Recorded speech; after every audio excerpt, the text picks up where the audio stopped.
Hello everyone. Previously you have been taught about different part of speech. The first one was nouns. Okay, that have been taught to you. Now there is another part of speech, that is pronoun. Okay, we will learn about this part of speech. Okay, what are the pronouns? Pronouns. Okay, as you can see, the definition is in this word. Pro means instead and noun means name.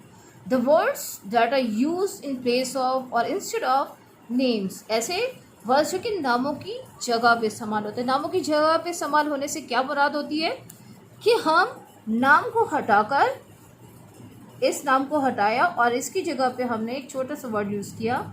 ठीक है, that is pronoun. Pronoun नाम को हटा के इस्तेमाल किए जाने वाले छोटे से वर्ड्स होते हैं. Words use instead of nouns. Words use instead of nouns, नामों की जगह पे इस्तेमाल होने वाले words. There are different types of pronouns. Okay, some of are here. Okay, the first example which I have already given you. Okay, Sarah is an intelligent girl. So here instead of Sarah we can use pronoun she. Okay, another, the boy is reading a book. Okay, instead of the boy we can use pronoun he. Okay, pronouns are words that are used in place of noun. Okay, there are different kinds of pronouns.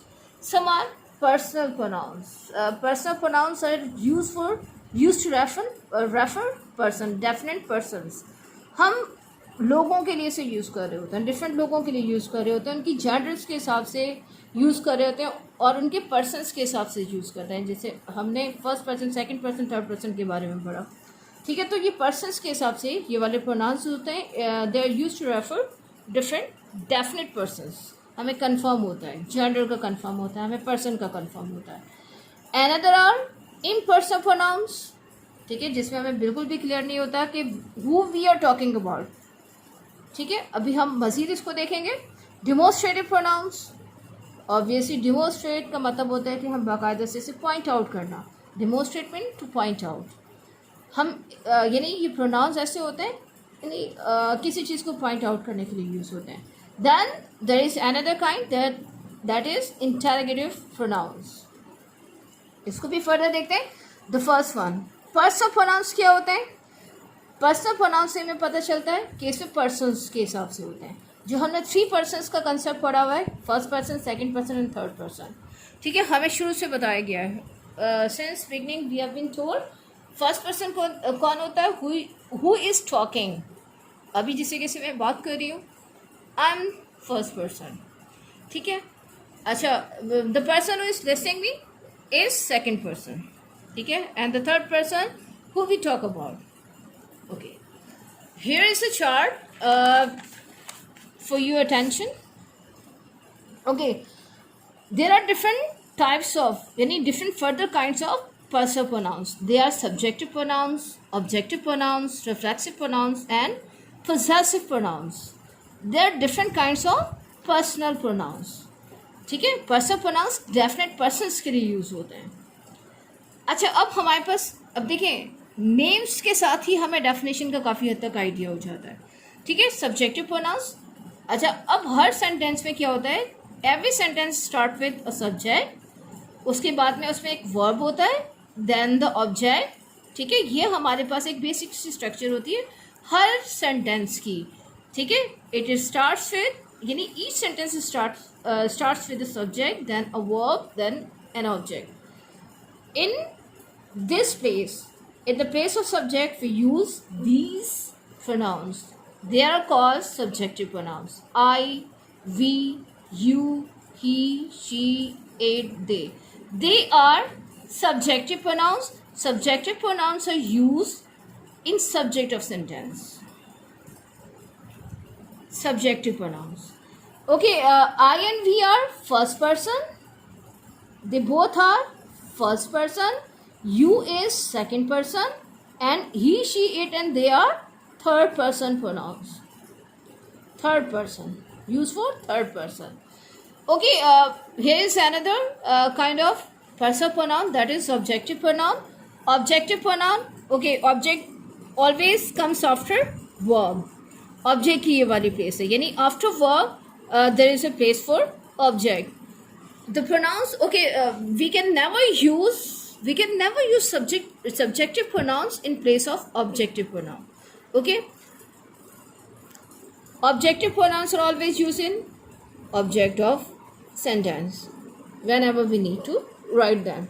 Okay, what are they? They all derive from these pronouns. ठीक है, me, us, you, him, her, it, them. They all are objective pronouns. Then there is another pronoun. They are reflexive pronoun. They have shown different meanings.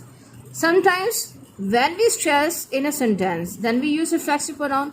मैं खुद काम करता हूँ, यानी खुद के सेल्फ के सेंस में जब हम यूज़ करते हैं then we use reflexive pronoun. और जब हम अलोन के सेंस में भी समटाइम हम यूज़ करते हैं then we also use reflexive pronouns, but the sentence construction have little difference. Okay, the first one is myself, then ourselves. Obviously ज़्यादा होंगे तो self का जो plural होता है that is selves. Yourself, yourselves. Himself, herself, itself, themselves. Then the possessive pronoun. Possessive का मतलब क्या होता है? मिल्कियत, ऑनरशिप दिखाने वाले प्रोनाउंस. मेरा, तुम्हारा, उसका. ओके, ये क्या कहलाते हैं? possessive pronouns कहलाते हैं. Mine, ours, yours, his, hers, its, theirs. There is no apostrophe.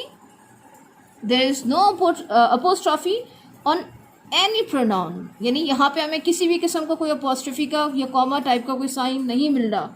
They are written without any apostrophe or comma. Personal pronouns. Okay, I, me, myself, mine. We, us, ourselves, ours. You, yourself, yourselves, yours. He, him, himself, his. She, her, herself, hers. It, itself, its. They, them, themselves, theirs. Okay, you have to claim it only once for further use.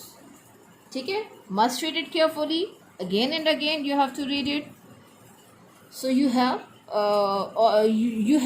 all this in your mind.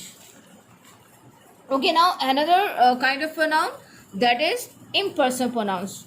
Impersonal pronouns that are not used for definite persons. They are not used for definite persons. ये किसी भी definite thing के लिए, definite person के लिए, definite place के लिए नहीं यूज़ होते. हमें इसमें बिल्कुल क्लियर नहीं होता कि हम किसके लिए यूज़ करें. जेंडर क्या हमें नहीं पता होता, प्लेस क्या हमें नहीं पता होता है. ठीक है, हम किस चीज़ के लिए यूज़ कर रहे हैं हमें नहीं पता होता है. इम्पर्सनल प्रोनाउंस कहलाते हैं. बहुत सारे होते हैं ये, जैसे someone, anyone, none, no one, something, somewhere, etcetera. ये सब क्या होते हैं? ये सब इम्पर्सनल प्रोनाउंस होते हैं. They are not used for definite things, definite person, definite places. इसके बाद में हमारे पास आते हैं डिमोन्स्ट्रेटिव प्रोनाउंस आते हैं. डिमोन्स्ट्रेटिव प्रोनाउंस ओनली 4 होते हैं. They are only 4. दिस का प्लरल these, that का प्लरल those. ये 4 होते हैं. that are used to point out things. अच्छा, अब देखें किससे किसे पॉइंट आउट किया जा सकता है. that laptop. ठीक है, अब मैं जैसे पॉइंट आउट कर रही हूँ, अब मैं दूर से पॉइंट आउट कर रही हूँ दैट लैपटॉप. अच्छा, ये मोबाइल करीब पड़ा हुआ, मैं कह रही हूँ this mobile, this is my mobile, that is my laptop. अब मैं ये पॉइंट आउट करने के लिए यूज़ कर रही हूँ. ठीक है, तो तब हम डिमोन्स्ट्रेटिव प्रोनाउंस को यूज़ कर रहे होते हैं. Okay, now another kind of pronouns, interrogative pronounce.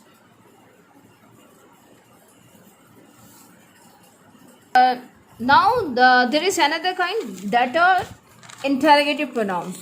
Okay, interrogative से हमें आइडिया हो रहा है. They are used to ask questions. ये pronouns से डबल काम करते हैं. They are used to ask questions and work as WH word also. ये जो pronouns होते हैं ये क्वेश्चन करने का भी काम करते हैं और सब्जेक्ट की जगह पे भी यूज होता है. क्वेश्चन करने का भी काम करता है, सब्जेक्ट की भी जगह पे यूज होता है। ठीक है, बहुत सारे some of examples are who, whose, what is it. अब यहाँ पे ये क्वेश्चन करने का भी काम कर रहा है, सब्जेक्ट की जगह पे भी यूज हो रहा है।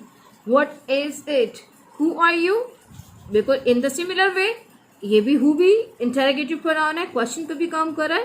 And also work as WH word. Whose is it, इसमें सब्जेक्ट भी छुपा हुआ है, हाइड है, और एक्सेप्ट सब्जेक्ट